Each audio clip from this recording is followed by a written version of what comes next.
Frères et sœurs, nous sommes encore dans la joie de Pâques. En ce mercredi de l'octave de Pâques, nous allons méditer ensemble l'Évangile selon Saint Luc, chapitre 24, du verset 13 à 35. Le Seigneur soit avec vous. Évangile de Jésus-Christ selon Saint Luc. Gloire à toi, Seigneur. Il est vraiment ressuscité. Alléluia, Alléluia. Il est vraiment ressuscité. Alléluia, Alléluia. Crions de joie, Jésus. Il est vraiment ressuscité.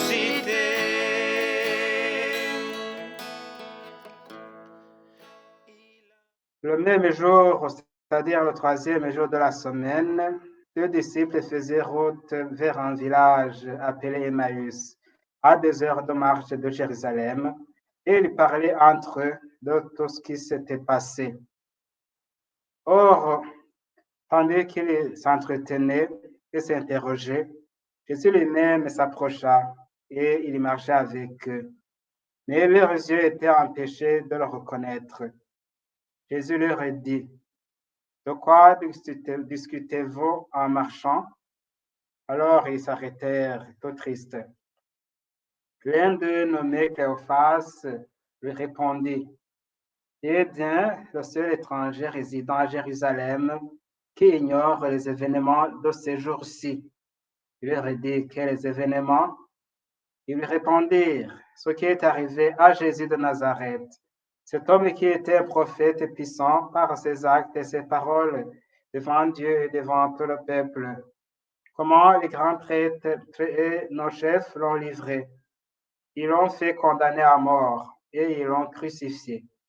Nous espérions que c'était lui qui allait délivrer Israël. Mais avec tout cela, voilà déjà le troisième jour qui passe depuis que c'est arrivé. À vrai dire, les femmes de notre groupe nous ont remplis de stupeur. Quand dès l'aurore, celles-ci sont allées au tombeau, elles n'ont pas trouvé son corps. Elles sont venues nous dire qu'elles avaient même eu une vision des anges qui disaient qu'il est vivant. Quelques-uns de nos compagnons sont allés au tombeau et ils ont trouvé les choses comme les femmes l'avaient dit. Mais lui, ils ne l'ont pas vu. Il leur dit alors: esprit sans intelligence, comme votre cœur est lent à croire tout ce que les prophètes ont dit. Ne fallait-il pas que le Christ souffrisse cela pour entrer dans sa gloire? Et partant de Moïse et de tous les prophètes, il leur interpréta dans toute l'Écriture ce qui le concernait. Quand ils approchèrent du village où ils se rendaient, Jésus fit semblant d'aller plus loin, mais ils s'efforcèrent de le retenir. Reste avec nous, car le soir approche et déjà le jour baisse. Il entra donc pour le rester avec eux. Quand il fut à table avec eux, ayant pris le pain, il prononça la bénédiction. Et l'ayant rompu, il leur donna. Alors leurs yeux s'ouvrirent et ils le reconnurent. Mais il disparut à leur regard. Ils se dirent l'un à l'autre: notre cœur n'était pas brûlant en nous, tandis qu'il nous parlait sur la route et nous offrit les Écritures. À l'instant même, ils se levèrent et retournèrent à Jérusalem. Et ils y trouvèrent réunis les 11 apôtres et leurs compagnons qui leur dirent: le Seigneur est réellement ressuscité, il est apparu à Simon-Pierre. À leur retour, ils racontaient ce qui s'était passé sur la route et comment le Seigneur s'était fait reconnaître par eux à la fraction du pain. Acclamons la parole de Dieu. Louange à toi, Seigneur Jésus. Il est vraiment ressuscité. Alléluia, Alléluia. Il est vraiment ressuscité.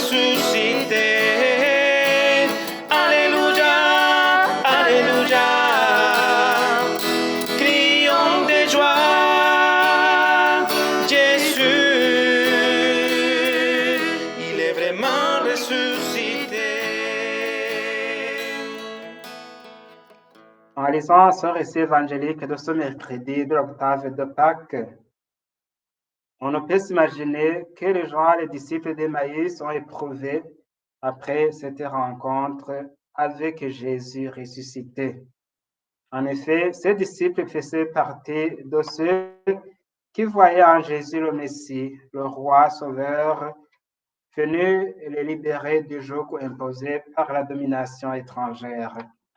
Malheureusement pour eux, les choses ne sont pas passées comme ils le voulaient. On voit que leurs espoirs ont été vite déçus après avoir assisté au drame de la passion et de la mort de celui en qui ils avaient mis toute leur confiance. Après ces événements tragiques, ils ont décidé de retourner chez eux à Emmaüs. Certainement que ce jour, la route a été longue pour eux.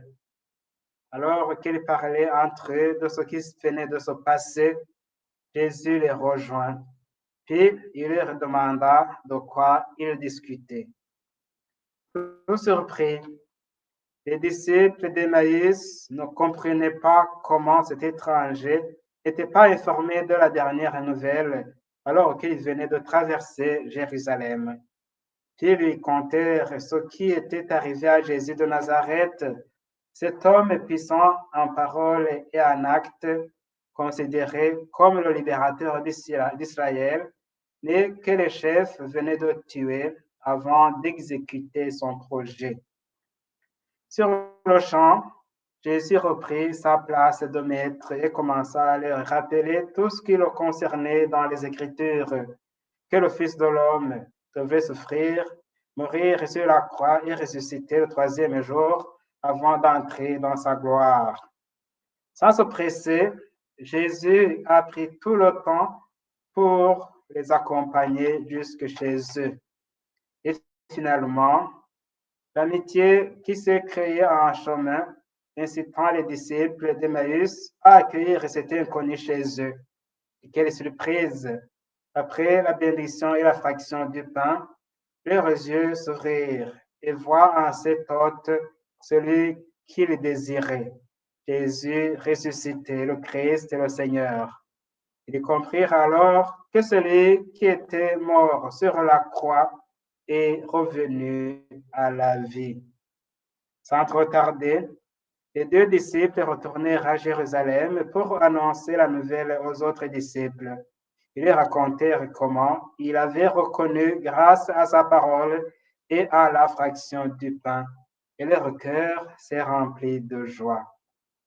Frères et sœurs, en ce temps pascal, c'est ce même Jésus ressuscité que nous célébrons.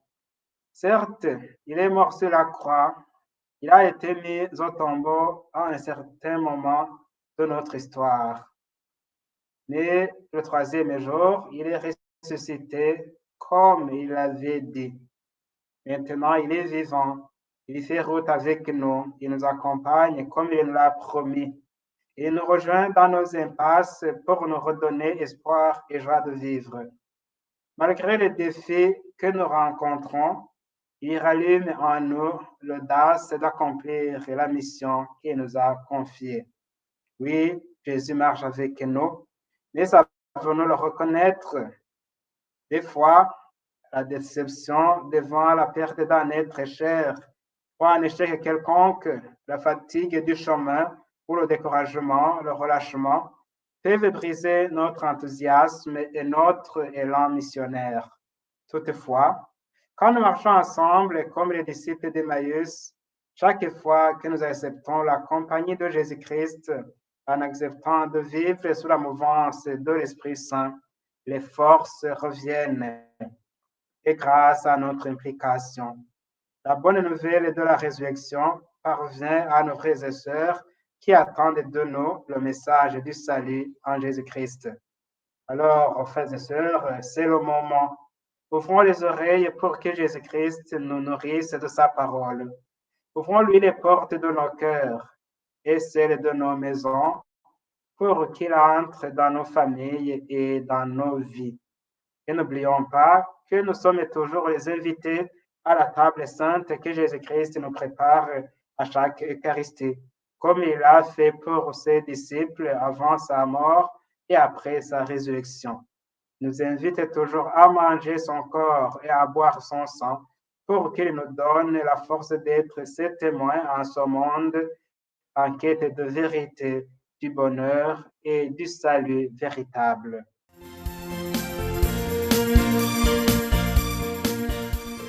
Prenons maintenant un petit moment pour inviter Jésus chez nous. Viens Seigneur Jésus, viens dans nos vies, dans nos cœurs et guide-nous. Nous avons besoin de toi, conduis-nous sur le chemin d'éternité. Nous avons confiance en toi. Amen. Le Seigneur soit avec vous. Que Dieu Tout-Puissant vous bénisse, le Père, le Fils et le Saint-Esprit. Amen.